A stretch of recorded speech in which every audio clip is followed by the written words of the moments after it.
നമസ്കാരം. മലയാളി വാർത്ത ഇൻസൈഡിലേക്ക് സ്വാഗതം.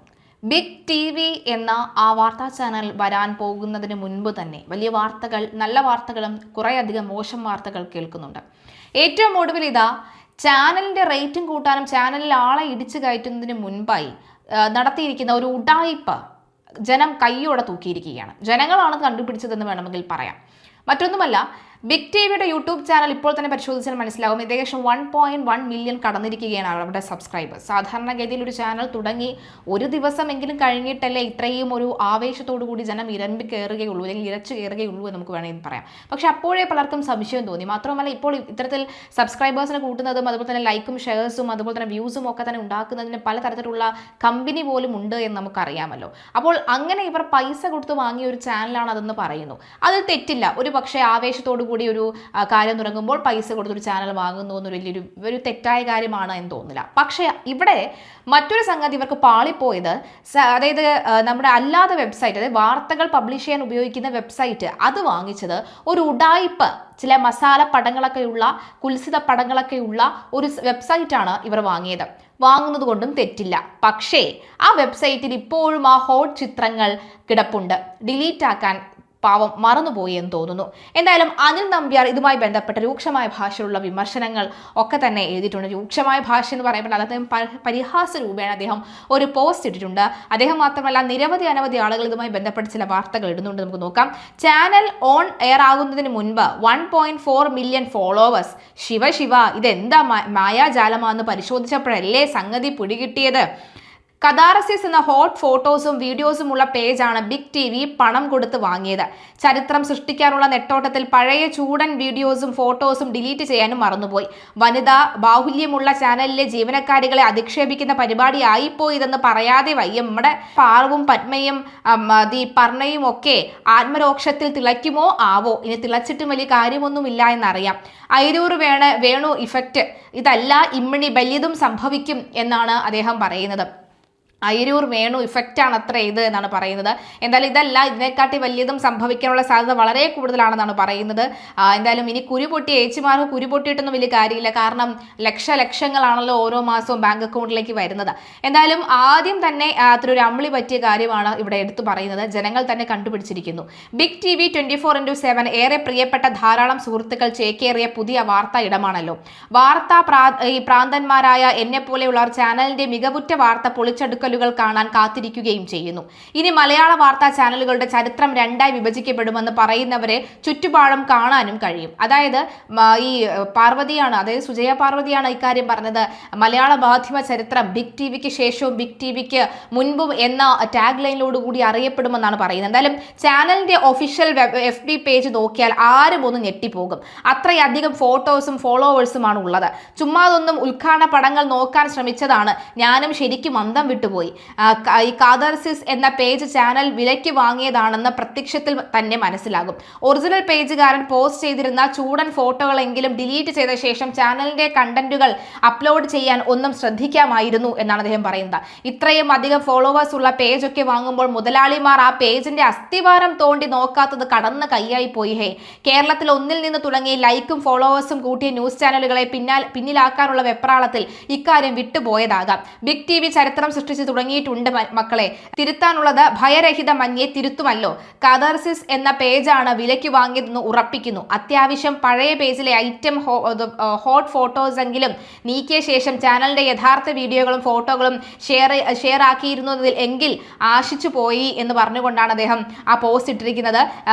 ഒപ്പം അതിനകത്തുള്ള ആ ഫോട്ടോസും ഒക്കെ തന്നെ അപ്ലോഡ് ചെയ്തിട്ടുമുണ്ട് താനും. അതായത് ഇപ്പോൾ തന്നെ അതിന്റെ ഫോട്ടോസൊക്കെ വന്നിട്ടുണ്ട്. അതിന്റെ കൃത്യമായി ഒരുപാട് ഫോട്ടോസും വീഡിയോസും ഒക്കെ വന്നതിൻ്റെ തൊട്ട് പിന്നാലെയാണ് സമാനമായ ആ വീഡിയോസും ഒക്കെ തന്നെ കിടക്കുന്നത്. അതായത് നേരത്തെ അതിനകത്ത് ഉണ്ടായിരുന്ന ആ ഹോട്ട് വീഡിയോസും അടക്കം നിരവധി വീഡിയോസ് അതിനകത്ത് കിടപ്പുണ്ട് എന്നുള്ളതാണ്.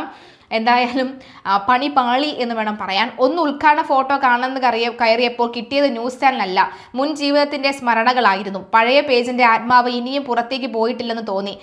ഈ റീബ്രാൻഡിങ് ചെയ്തു, പക്ഷേ പാപമോചന കർമ്മം മിസ്സായി പോലെ എന്നാണ് പറയുന്നത്. എന്തായാലും കാശിറക്കിയപ്പോൾ ഹോട്ടായിരിക്കട്ടെ എന്ന് കരുതി കാണും ഹോട്ട് ചാനൽ എന്നാണ് പറയുന്നത്. എന്തായാലും എന്താ പണി പാളി എന്ന് നമുക്ക് തോന്നുന്നു. ഏതായാലും 6 വർഷം മുമ്പ് 25 ലക്ഷം വ്യൂവേഴ്സൊക്കെ അടക്കമുള്ള വീഡിയോകൾ ഇപ്പോഴും അതിനകത്തുണ്ട്.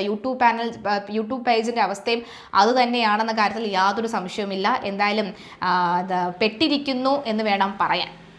നമുക്കറിയാം അതിൻ്റെ ചാനലിൻ്റെ തലപ്പത്ത് അനിൽ അരിയൂറാണ്. മാത്രവുമല്ല സുജയ പാർവതി വരുന്നു. സുജയ പാർവതിക്ക് ഏറ്റവും കൂടുതലും ശമ്പളമുണ്ട്, 10 ലക്ഷം രൂപ ശമ്പളമുണ്ട് എന്ന നല്ല വാർത്ത കേട്ടു. അതല്ല തുടക്കത്തിൻ്റെ പണി പാളി എന്ന് നമ്മൾ കേട്ടു. അങ്ങനെ നിരവധി വാർത്തകളാണ് ബിഗ് ടി വിയുമായി ബന്ധപ്പെട്ട് വന്നുകൊണ്ടിരിക്കുന്നത്. അത് മാത്രമല്ല ഇപ്പോൾ ബിഗ് ടി വിയിലെ ഈ ഒരു വാർത്തയ്ക്ക് അവർ പ്രതികരണങ്ങൾ ഒന്നും തന്നെ നടത്തിയിട്ടില്ല എന്നുകൂടിയുണ്ട്. എന്തായാലും മറ്റൊരു വാർത്ത നമുക്ക് നോക്കാം. ബിഗ് ടി വി 24/7 ഏറെ പ്രിയപ്പെട്ട ധാരാളം സുഹൃത്തുക്കൾ ചേക്കേറിയ ഈ ഇടത്തിലെ മസാല പടങ്ങൾ ഡിലീറ്റ് ചെയ്യാൻ മറന്നുപോയല്ലോ എന്നാണ് പറയുന്നത്. ബിഗ് ടി വി മാനേജ്മെന്റിന്റെ വമ്പൻ ഉഡായിപ്പ് പുറത്തായിട്ടുണ്ട്. റീച്ച് കൂട്ടാനുള്ള തട്ടിപ്പ് കച്ചവടം തുറന്നുകാട്ടി മാധ്യമ പ്രവർത്തകന്റെ FB പോസ്റ്റ് വൈറലാവുകയാണ്. എന്തായാലും അനിൽ നമ്പ്യാരാണ് ഈ ഒരു പോസ്റ്റ് ഇപ്പോൾ വൈറലാക്കിയിരിക്കുന്നത്.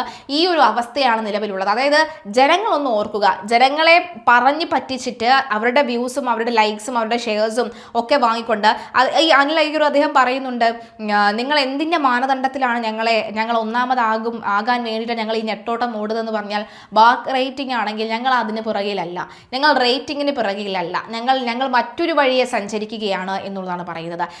അപ്പോൾ ഈ റേറ്റിങ്ങിന് പുറകെ സഞ്ചരിക്കാതെ ഇത്രയും ഒക്കെ തന്നെ കാശ് മുടക്കി ഈ 1 മില്യണും 2 മില്യൺ ഫോളോവേഴ്സൊക്കെയുള്ള യൂട്യൂബ് പേജും അതുപോലെ തന്നെ FB പേജും ഒക്കെ തന്നെ വാങ്ങിച്ച് ചെയ്തു കൂട്ടുന്ന കാര്യങ്ങളൊക്കെ തന്നെ പിന്നെ എന്തിനു വേണ്ടിയിട്ടാണ് എന്ന ചോദ്യം പലരും ചോദിച്ചു പോവുകയാണ്.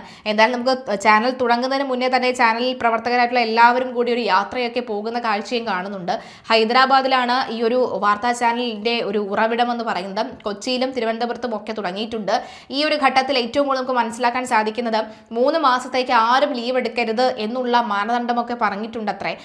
ഇനി ലീവ് ഇനി ആർക്കും തരില്ല, 2-3 മണിക്കൂർ ഓവർ ടൈം ഒക്കെ ഇരുന്ന് വർക്ക് ചെയ്യേണ്ടി വരുമെന്നൊക്കെ പറയുന്നുണ്ട്. എന്തായാലും കാത്തിരുന്ന് കാണാം. കൈ നിറയെ പണം തന്നെയാണ്, കൈ നിറയെ ശമ്പളം തന്നെയാണ് കൊടുക്കുന്നത്. ആ ശമ്പളത്തിന് വേണ്ടി എല്ലാവരും പണിയെടുക്കുന്നുമുണ്ട്. അതൊരു മാധ്യമ ലോകം നോക്കുകയാണെങ്കിൽ വളരെ ചെറിയ പ്രായം മുതൽ തന്നെ മാധ്യമ മേഖലയിൽ ഇറങ്ങുകയും വളരെ കുറച്ച് ശമ്പളം മാത്രം കൊടുക്കുകയും എന്നാൽ ചാനലിൽ ഇപ്പോഴും തിളങ്ങി നിൽക്കുന്നവർക്ക് മാത്രം വലിയൊരു വമ്പൻ പണം കൊടുക്കുകയും അല്ലെങ്കിൽ സാലറി കൊടുക്കുകയും ചെയ്യുന്ന കമ്പനികൾ, ഇതിൽ നിന്ന് നോക്കുമ്പോൾ ഇപ്പോൾ എല്ലാവർക്കും തന്നെ വലിയ രീതിയിലുള്ള പണക്കയറ്റം അല്ലെങ്കിൽ സാലറിയുടെ ശമ്പളം കൂട്ടിയത്, ശമ്പള വർധനവ് നൽകിയത് അത് എന്തായാലും വലിയ കാര്യം തന്നെയാണ്, നല്ലൊരു കാര്യം തന്നെയായിട്ടാണ് തോന്നിയിട്ടുള്ളത്. പക്ഷേ അപ്പോഴും വലിയ വായിക്ക് വർത്തമാനം പറഞ്ഞിട്ട് ഇതാണ് പരിപാടി എങ്കിൽ എത്ര നാൾ ബിഗ് ടി വി പോകും എന്ന് നമുക്ക് കണ്ടറിയേണ്ടതുണ്ട്. എന്തായാലും കാത്തിരുന്ന് കാണാം. ഉടൻ തന്നെ അടുത്ത മാസം മുതൽ തന്നെ ചാനൽ സംരക്ഷണം ആരംഭിക്കുമെന്നാണ് പറയുന്നത്. എന്തെങ്കിലും ഒരു ഹോട്ട് സ്റ്റോറിയുമായിട്ടായിരിക്കോ വരുന്നത്, അല്ലെങ്കിൽ ബിഗ് ബ്രേക്കിങ്ങുമായിട്ടായിരിക്കോ വരുന്നത്, big T V big breaking ആയിരിക്കോ, അല്ലെങ്കിൽ ബിഗ് ബ്രേക്കിംഗ് ആയിരിക്കുമോ, എന്താണെന്ന് അറിയില്ല. എന്നാലും റിപ്പോർട്ടർ ടിവിയും ബിഗ് ടിവിയും 24ഉം ഏഷ്യാനെറ്റും അതുപോലെ തന്നെ അതിനിടയിൽ പെട്ടുപോയ മാതൃഭൂമിയും മനോരമയും ഈ മറ്റു ന്യൂസ് 24ഉം ഒക്കെ തന്നെ കിഴഞ്ഞ് പരിശ്രമിച്ചുകൊണ്ടിരിക്കുക, മീഡിയ വണ്ണും ഒക്കെ തന്നെ കിഴഞ്ഞ് പരിശ്രമിച്ചുകൊണ്ടിരിക്കുകയാണ് ഒന്നാമതെത്താനായിട്ട്. ന്യൂസ് 18 ജനം ഒക്കെ ഉണ്ട്. എന്തായാലും കാത്തിരുന്ന് കാണാം ഈ അടിക്കിടയിൽ ആര് ഒന്നാമത് ഓടി എത്തുമെന്നുള്ളത്.